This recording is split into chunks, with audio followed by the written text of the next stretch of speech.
pessoal, bem-vindos a mais um capítulo de Pílulas Antimitos. O assunto de hoje é o cientista alemão Albert Einstein. Albert Einstein é prato predileto de mitos e folclores. Existe até uma máxima que diz que Albert Einstein é mais conhecido pelo que ele nunca fez e nunca disse do que pelas coisas que ele fez e pelas coisas que ele disse. A ideia não é fazer uma biografia do Albert Einstein, isso aí você encontra na internet fácil.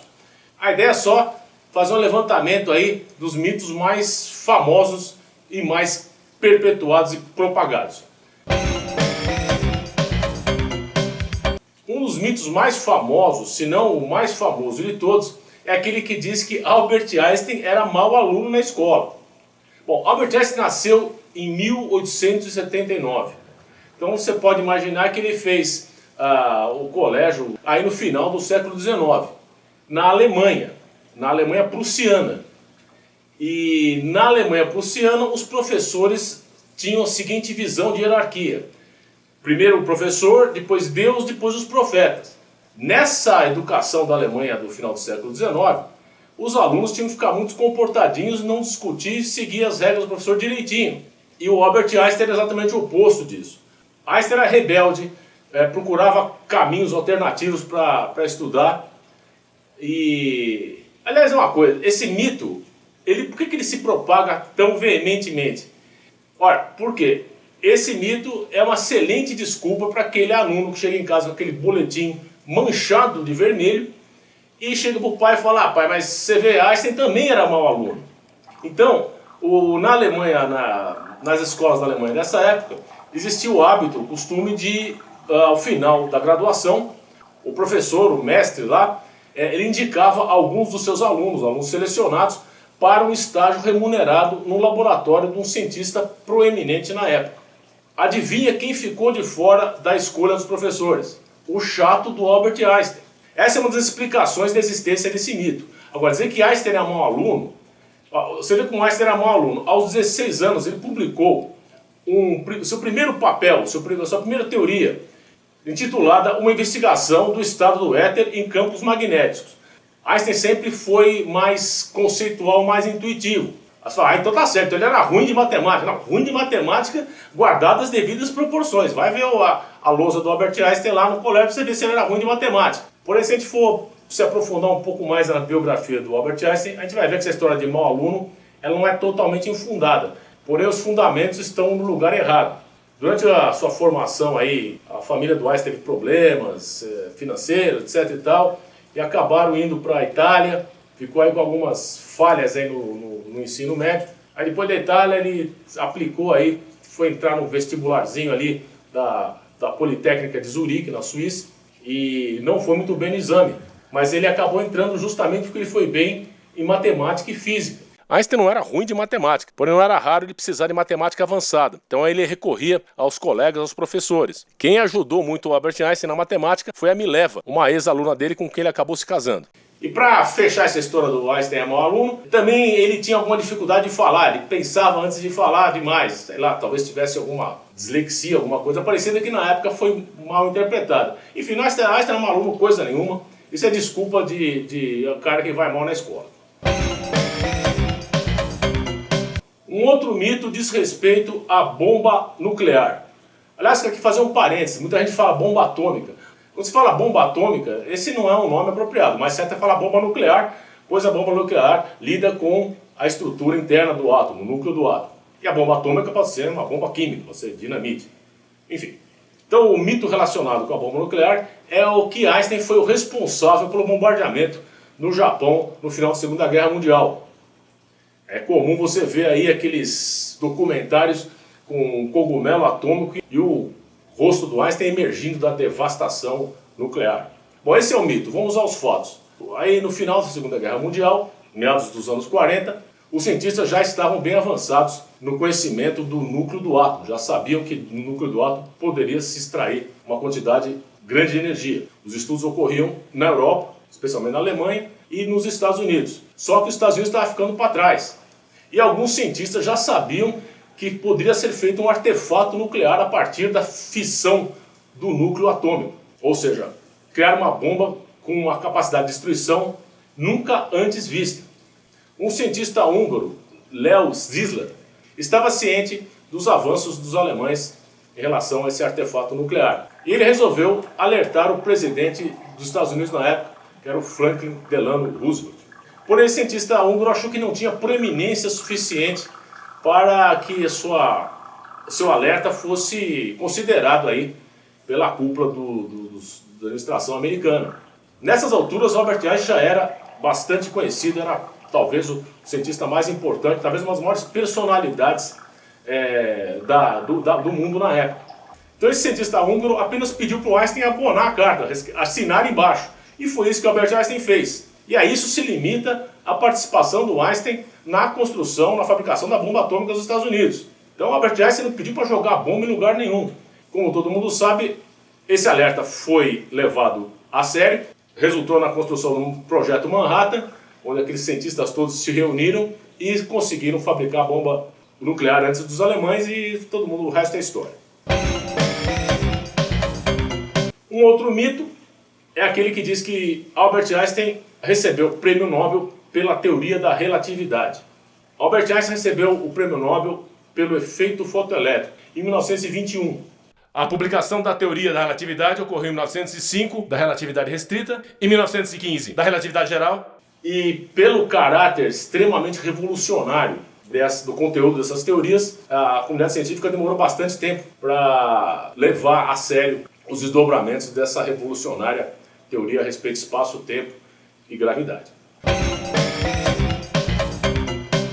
Aliás, aqui um parênteses. Teoria da relatividade. O título original do papel que o Einstein entregou lá no Annalen der Physik, o título original é o seguinte: da eletrodinâmica dos corpos em movimento. A essência dessa teoria é a invariância da velocidade da luz.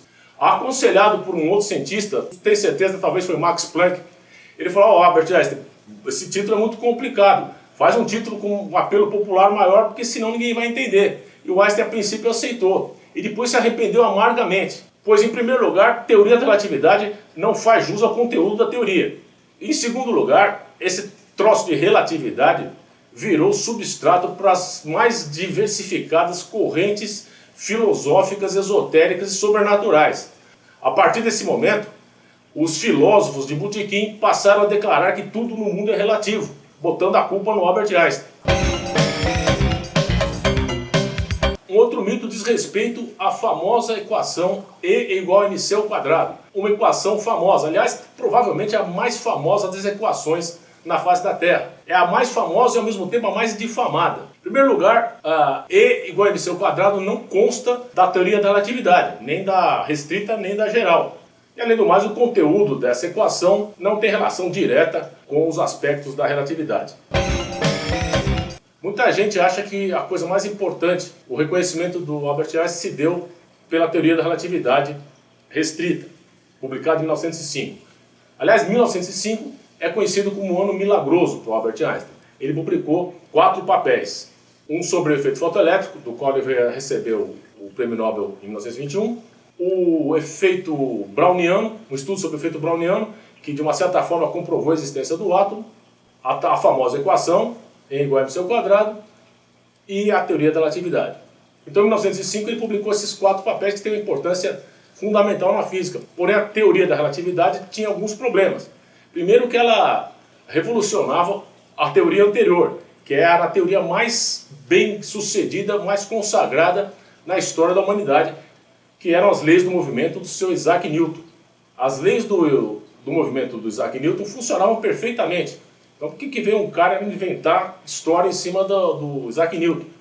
Mesmo porque o conteúdo da relatividade não permitia na época, com o conhecimento tecnológico da época, comprovações de laboratório, experiências. E essa teoria da relatividade de 1905 é conhecida como a teoria da relatividade restrita, pois ela só funcionava para corpos em movimento uniforme, ou seja, em linha reta e velocidade constante.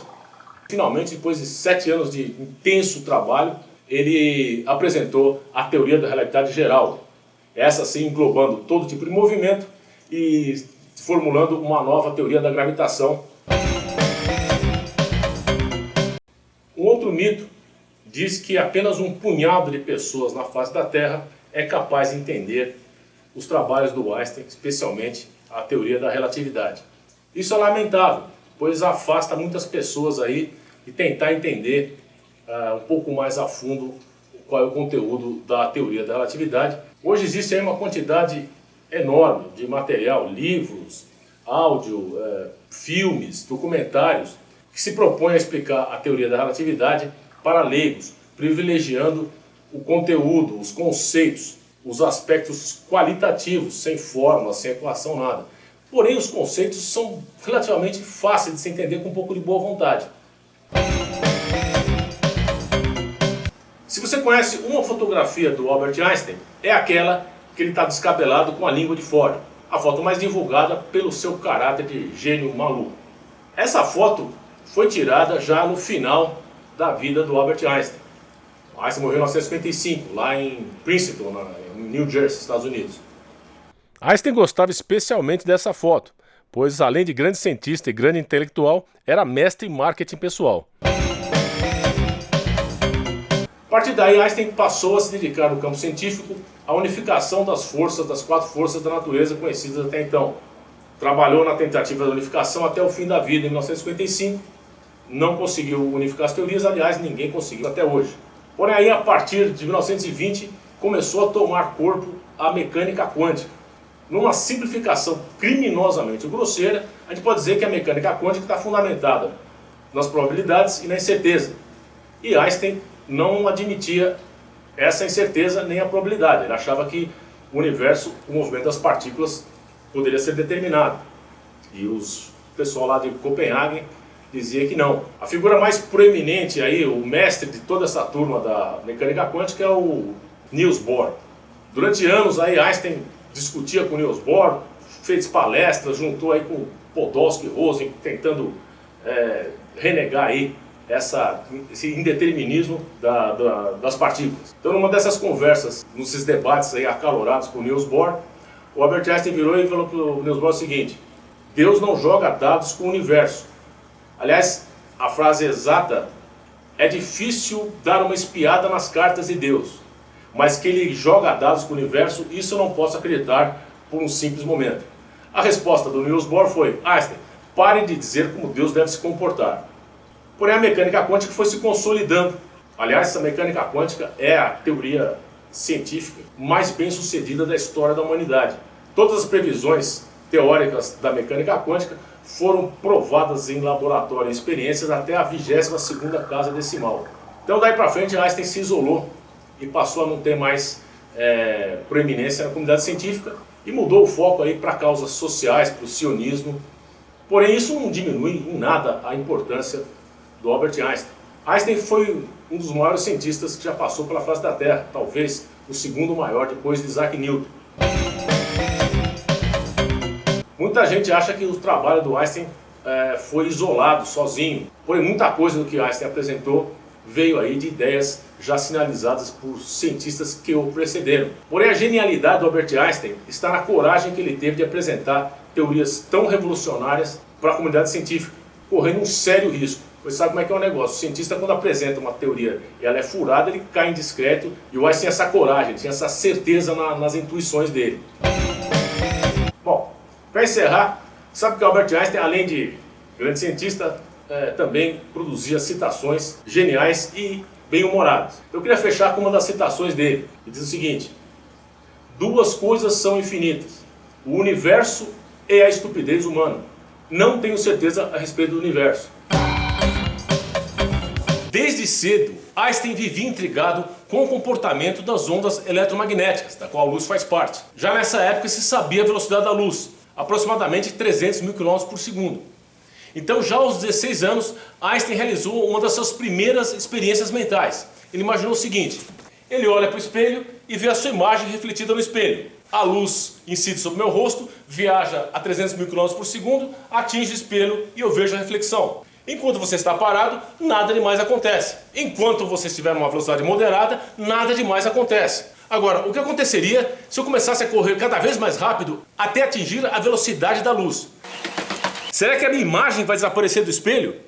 A resposta é essa, e a mais muitas outras perguntas, a gente vai obter num próximo capítulo sobre a relatividade restrita. Prepare-se para se desapegar da sua intuição, do seu bom senso e de tudo aquilo que pode lhe parecer razoável. A relatividade do Albert Einstein vai revolucionar, vai botar de ponta cabeça todos os seus conceitos sobre espaço, tempo, sincronicidade, relação de causa e efeito.